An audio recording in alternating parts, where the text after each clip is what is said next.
Welcome to The Clean Slate, a podcast where we chat about facilities management, commercial cleaning, and keeping the working world safe, clean, efficient, and free from risk. I'm your host, Trista Sobek. Hi, and welcome to The Clean Slate. Today on the podcast, we're going to be talking with Amanda Tees, who's Director of School Business Operations at Spring Ed, which is a private school company that oversees many brands of schools throughout the United States. And Amanda serves as the liaison between the business operations and the administrative side.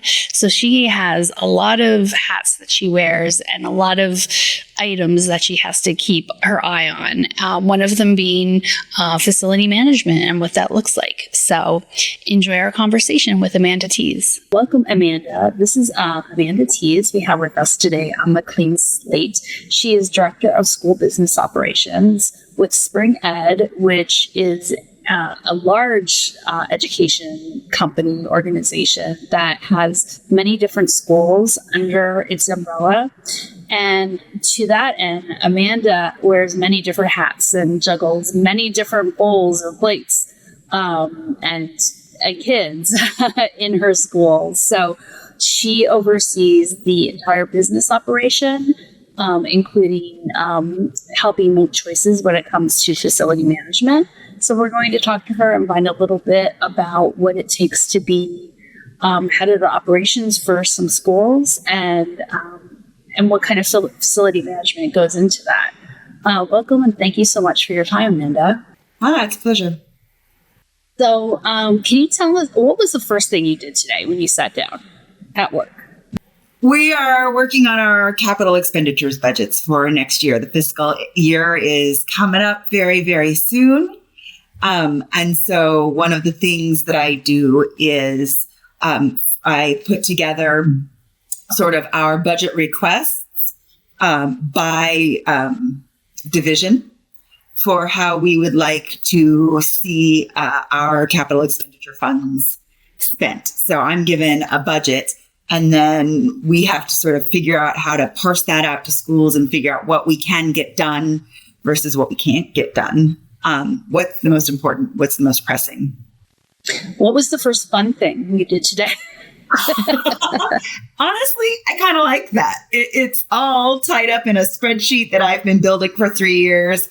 And I work on it with our vice presidents, and I've turned it into a little bit of a fun exercise. One of the vice presidents just told me when we were going through it last week, she said, well, this is kind of like going shopping. So it is. It's kind of like I give her a selection of projects that have been requested and have it set up so that she can kind of just go through and I have it all calculating for her so that she knows where she is as far as the budget goes, and she gets to make those choices.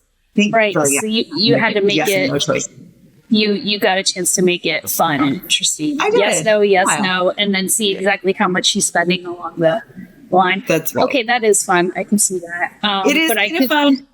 Yeah. And then as they get approved, so the president then sent me an email a little while ago and told me that our requests, that what we had sort of gone through and selected, they've all been approved. So the fun part is now we get to tell the schools what their projects are for next year. So those, the awnings that they want and the shade structures and the play structures, turf, all kinds of things that they've been hoping to use to improve their schools and attract more students or make it more comfortable for their existing students. I get to call and sort of be Santa Claus and tell them all of the good things. I'm not going to make any phone calls to the ones that say that they don't get what they wanted.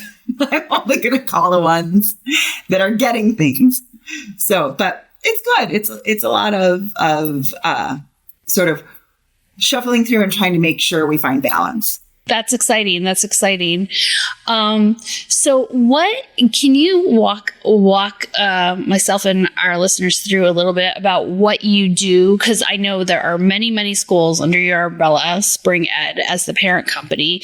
And then there's all these schools and you have to oversee how it's run and the facilities of that. And so can you touch upon that a little bit?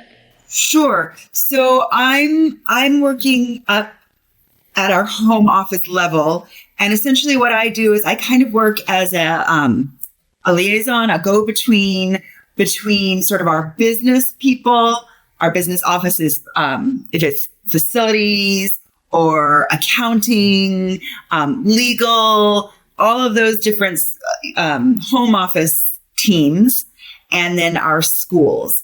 And I think we're talking about this before, that it's almost like those two speak a little bit of a different language, and I maybe speak both. So I originally, my history, I come from running schools.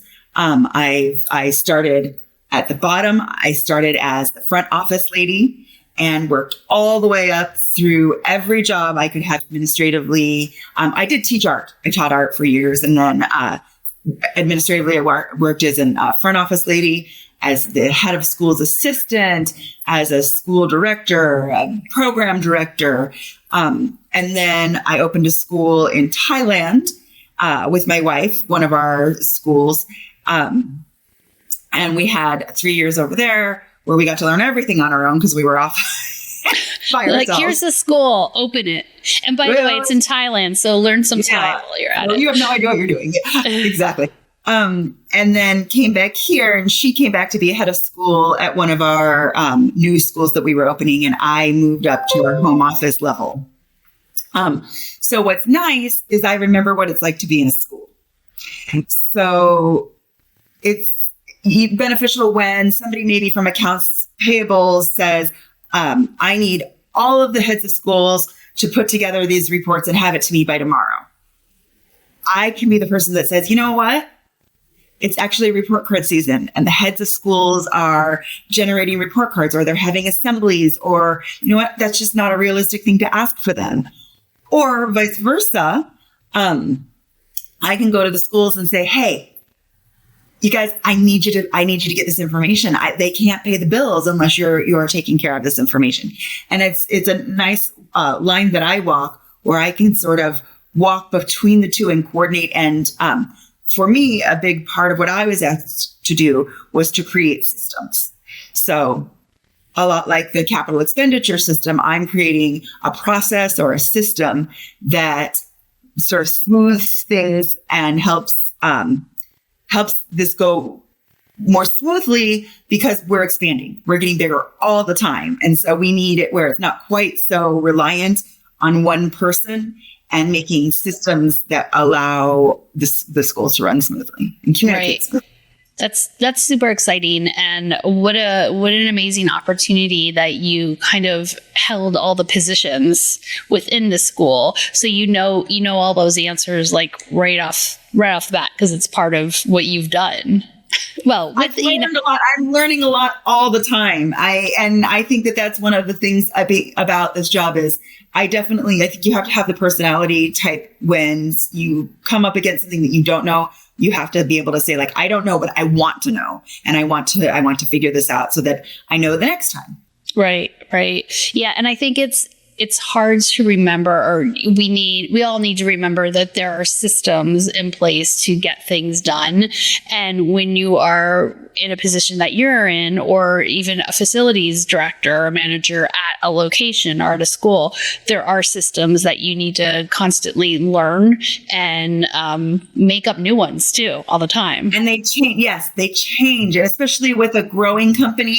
When I started before Spring, I was part of a much smaller network of schools. We were one, and then we expanded, and then eventually Spring bought that network of schools.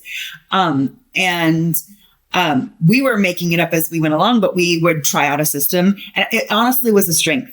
Our flexibility and our willingness to try new systems has made it so that when somebody comes to me and says, I need you to look at this differently, my brain is just trained to be able to look at something, assess it, and then assess it differently. So it's been hard, but definitely I think helped me a lot in the long run professionally. Yeah. That whole skill, or flexing that muscle of systems thinking, is definitely something that I think, people who are over a facility really need, because you have many different systems within that and everybody running their own system. So there's always going to be ways to kind of sharpen that saw and make that system better. It was something when we first opened our school in Thailand.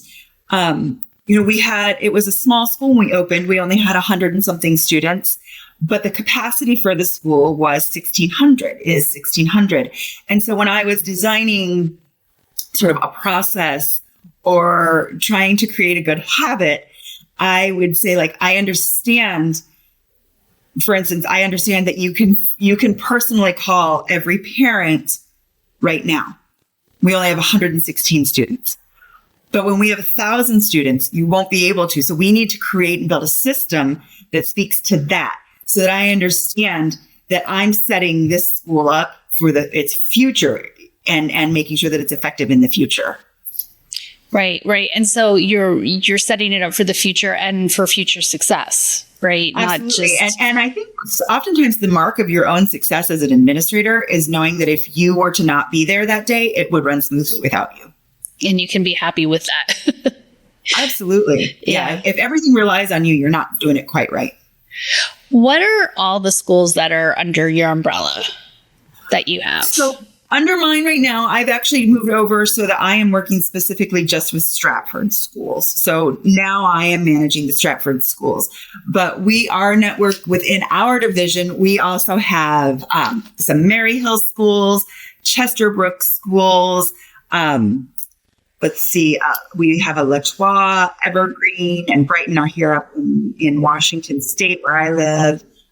Paragon, Park Maitland is in Florida. So we have a lot of different sort of smaller brands that we own and operate. But what's nice is a lot of those ones are independent. And so they operate pretty independently within their own systems. And we are, as their parent company, kind of trying to help guide them. We have it allows them sort of the benefit of a larger company with more resources, and yet they're still able to do a ton of the management on their own. So are these private schools? Private or charter? All of these are private schools. Private, yes. okay. This is also one of the private schools. So that's where I started, is with Basis schools. Okay. And then moved up into Spring when Spring bought their private schools. Okay, I see. Now I have the lay of the land. And it's a lot. It's a lot, yeah. You don't always understand it here. And you're across the United States, so it's we're across and in several schools in China and our school in Thailand. Okay, that's really, really exciting. So what do you find is your biggest challenge as someone who is creating the systems, overseeing all this, opening new schools, I would imagine, on the regular? What's your biggest challenge? I think with a lot of things, it's communication. Getting people to feel comfortable using the systems that we've created. And the way that you do that is to communicate clearly with them. Let them know that what you're doing, that what you're trying to give them is trying to make their life easier, not trying to ask them for more. When you're talking about school principals or you're talking about assistant principals, they're busy. Nobody will argue about that, right? That school principals are being given not enough resources, not enough staffing, and they're busy. And so my job is to try to make their life easier, not to make their life more complicated. So when I send them an email, this is going to happen. I imagine I actually laugh with them all the time, because I know I've been in that position where that email comes in and I'm like, I don't have time to eat lunch, much less give you one more thing that you want. And so I try very hard to make it clear to them that, like, my work, I'm going to front load some work, but eventually I will make your life so much easier. And I'm or trying to improve something, some sort of outcome that they're getting. I'm trying to make sure that I'm improving it on the back end to make things a little bit less work for them. Right. But it is convincing them sometimes. I promise it's going to be okay. Yeah. So when it comes to the facilities management part of these schools, how does that work? How do you choose different companies, or how do some schools have their own kind of flavor that they like to use, or? It just depends. Now for Stratford, on the part that I am now moving over to really take control of, Stratford is a lot more centrally run, where our home office does a ton more of the sort of non-academic work. We really want our principals, our heads of schools to be really school focused and really on site. And so for that, I will then do a ton of the work. Part of the operations team and the people who are really running this are our regional directors. Those regional directors are the ones that are in contact with heads of schools every day who make big decisions, big level decisions for those specific schools. I work with them to sort of bring the business pieces in. So I talk to the regional directors more often than I would talk directly to the schools, although I do talk to the schools when I need something, but I'm more apt to maybe go to a regional director. Those regional directors are working with their heads of schools, their facility directors, the things that are going on in the school. But I oftentimes am just telling, it's easier for me. I only have 3 regional directors. I have 29 schools. So they can then disseminate, sort of cascade down that information. So then I would assume change management is a big part of your skill repertoire, where you're, if you did decide if one school decided to change a company that they're working with, what does that look like? And do you help with that? I do. And it depends on what we're looking at specifically. Obviously for OpenWorks, I have OpenWorks, a master services agreement with OpenWorks where all of my Stratford schools work with them and I manage that. I would be the person that speaks mostly, if anything's going on, the school would contact me. I would contact my representative at OpenWorks. They day-to-day stuff, they're dealing with it on their own, but there are different, as far as landscapers, that's something that the schools are able to choose on their own. And I don't have like an engineering group or a team for that. So they do that. They manage that on their own. I would help them if they needed a contract for something, some sort of a business legal contract. And I would work with our legal team to get the contracts. Right. So how do you manage all these schools? And let's really dive into what that looks like with managing the Stratford schools and then the other schools and working with OpenWorks. Like, what does that really look like?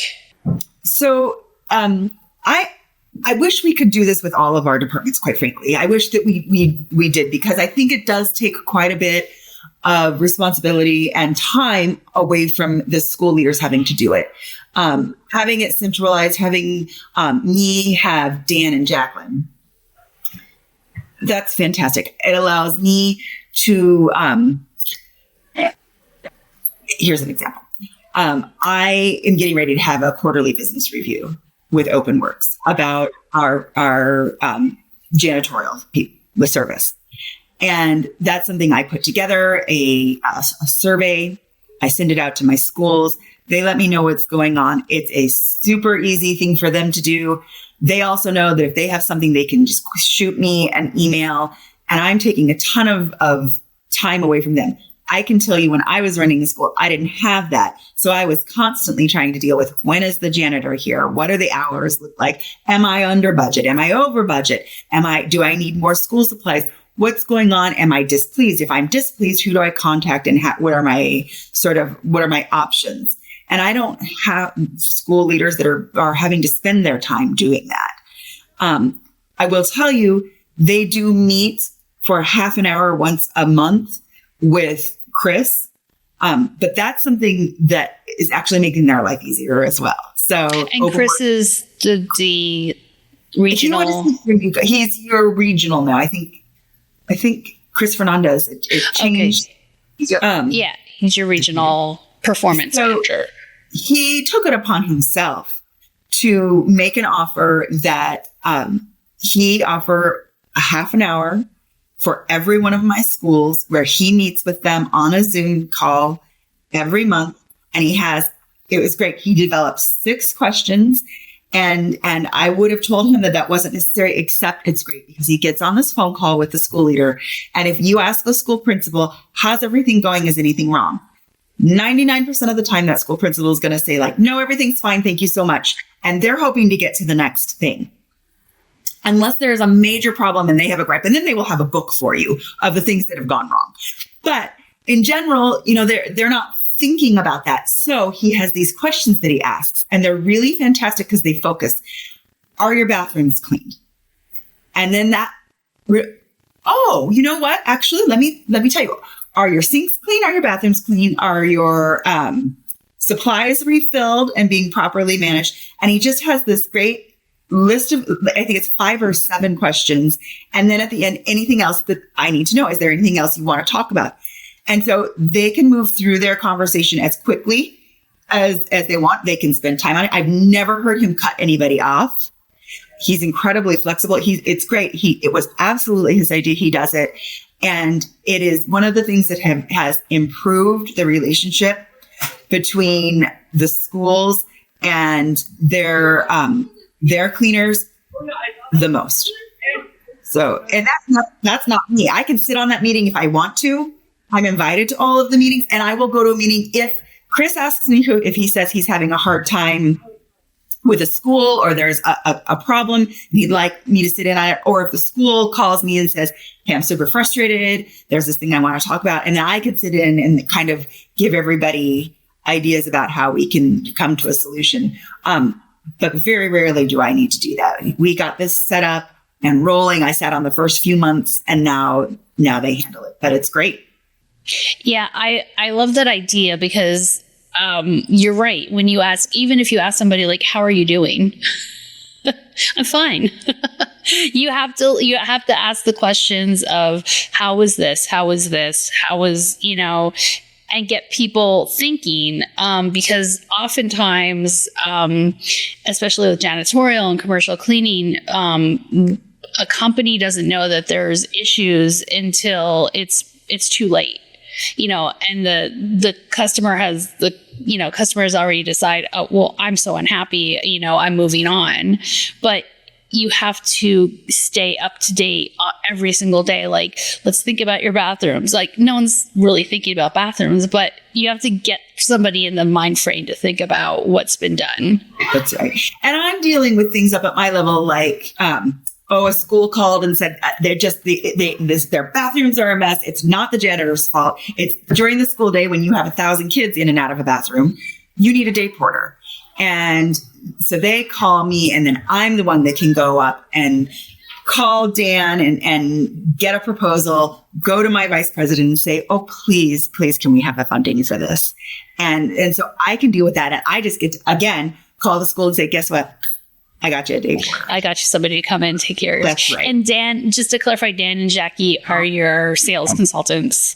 They're my everything. They're your everything. They do everything. And Jacqueline and I go through all of the budgets. We settle on not only the routine janitorial service, but the rates for our day porters. Also, you guys handle our supply ordering. So we are sort of an older company that have been with you guys for a while. And before you switched your model up, we had you guys always handling our ordering for us. I don't want my head to schools to order school supplies.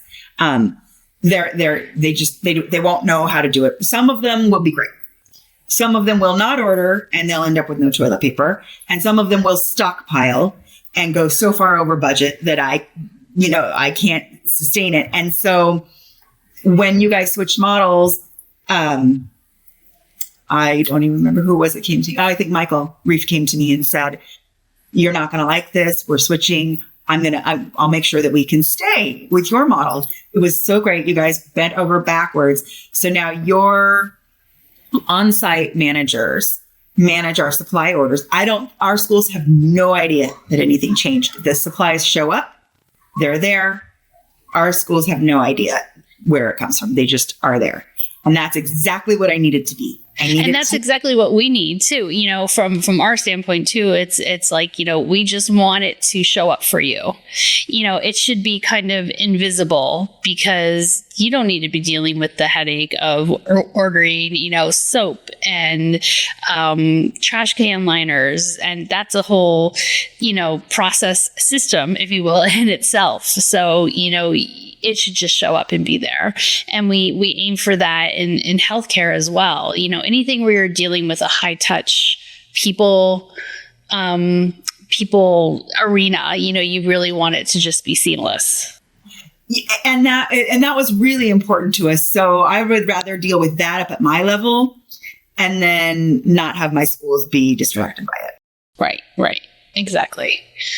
Great. You mentioned funding. So when it comes to funding, I know OpenWorks has another customer that is a charter school, and they are working tirelessly to get more funding from the government regarding supplies and things. I think this is in the East Coast, essentially. So when it comes to funding, what does that look like? And how hard is it to kind of fight for facilities management line item? Yeah, I'm lucky. I'm in a private school network now. So we're building that into the tuition costs. So, in a sense, we can sort of anticipate what our enrollment is, and then that's all not a decision at my level. I am way down below that level, which it's cascaded down to me. I'm happy to not be up in those high level meetings. But I can tell you when I started at a charter school. It was in Arizona, and I'm sure charter school laws are different. And sometimes charter schools in some states are tied to districts.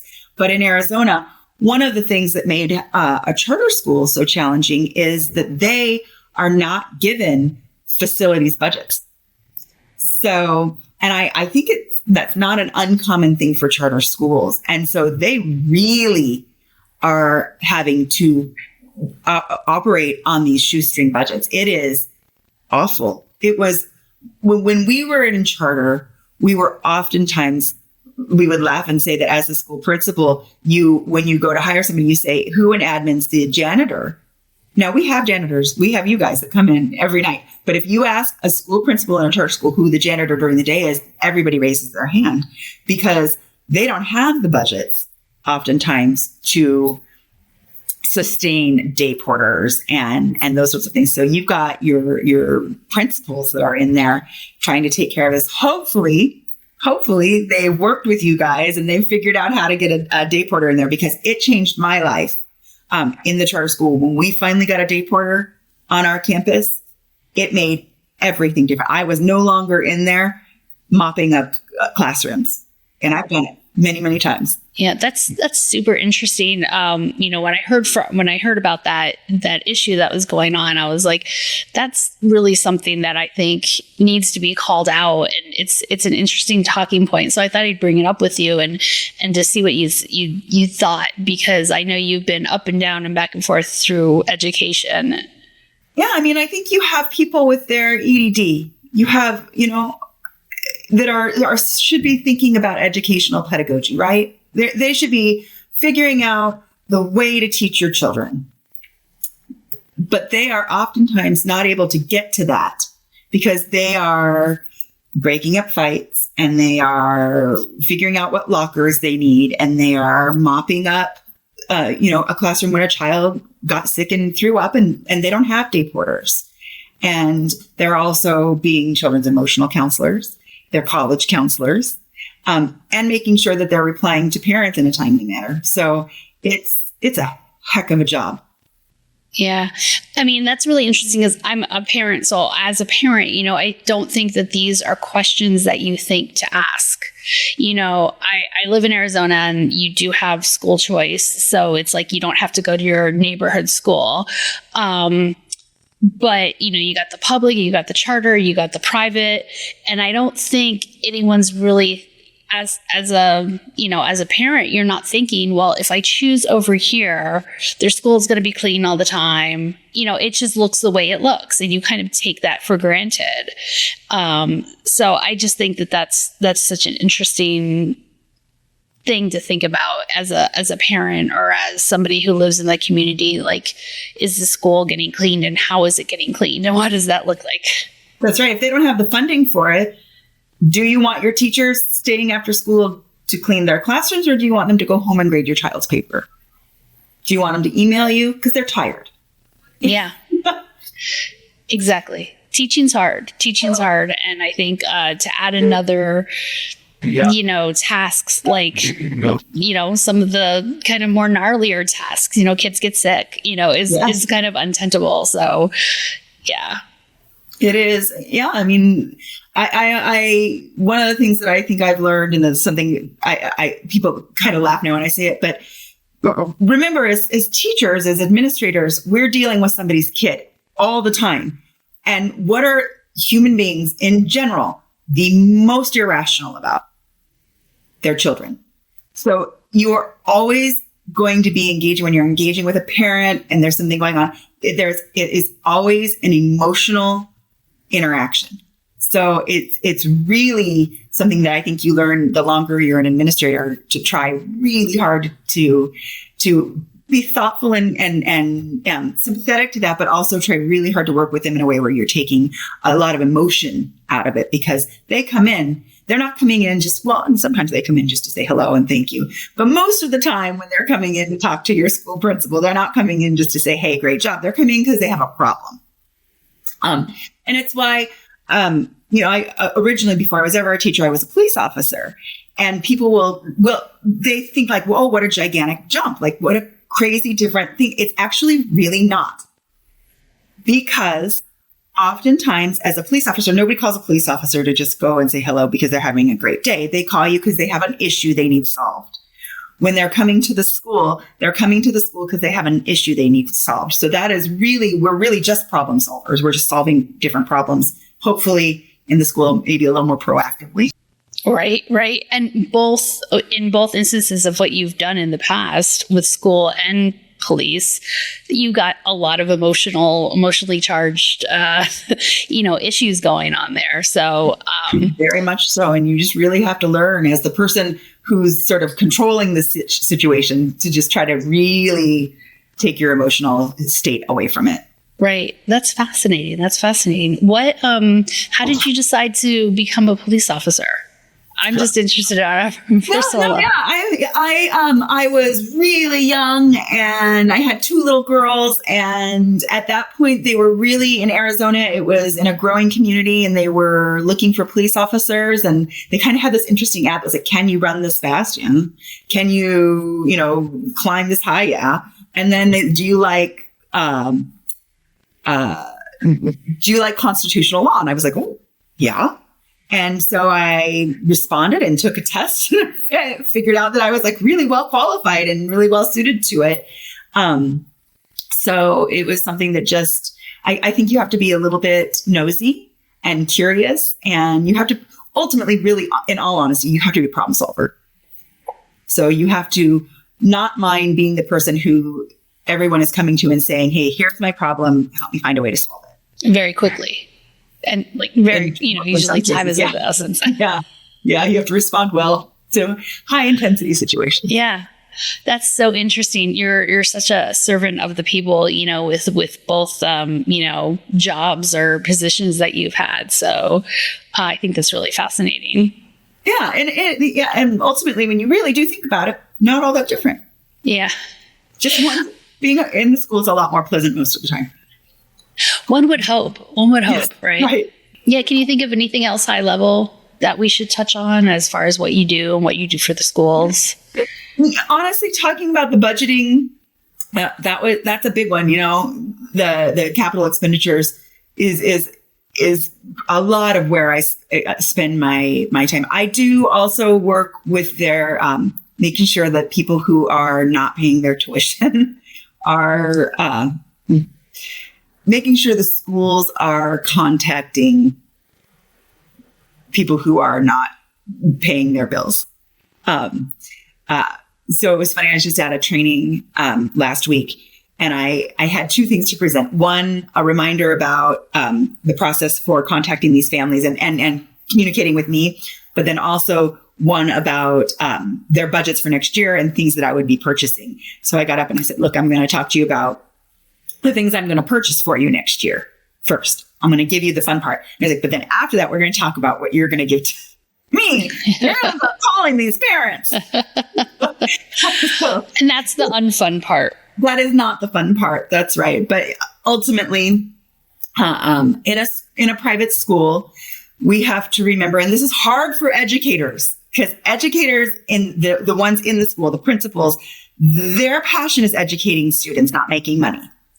I don't care what principal you talk to. They are not there because they're trying to make a lot of money. They're there because they love kids and they love education. And so working with those educators to get them to understand, I agree. I come from that same space. However, in a private school, next year, you're going to want desks because you're going to add children and you're going to need some books and you would like that playground structure replaced. Well, all of those things they cost money, and that money comes from tuition, and that's from tuition that parents have contracted to pay us. And unless that tuition is getting paid, we don't have the funds to pay our teachers. We don't have the funds to reinvest in the school property. And so it's good for me because I can, again, sort of be that liaison that helps them understand why it's relevant to them. Right. Very cool.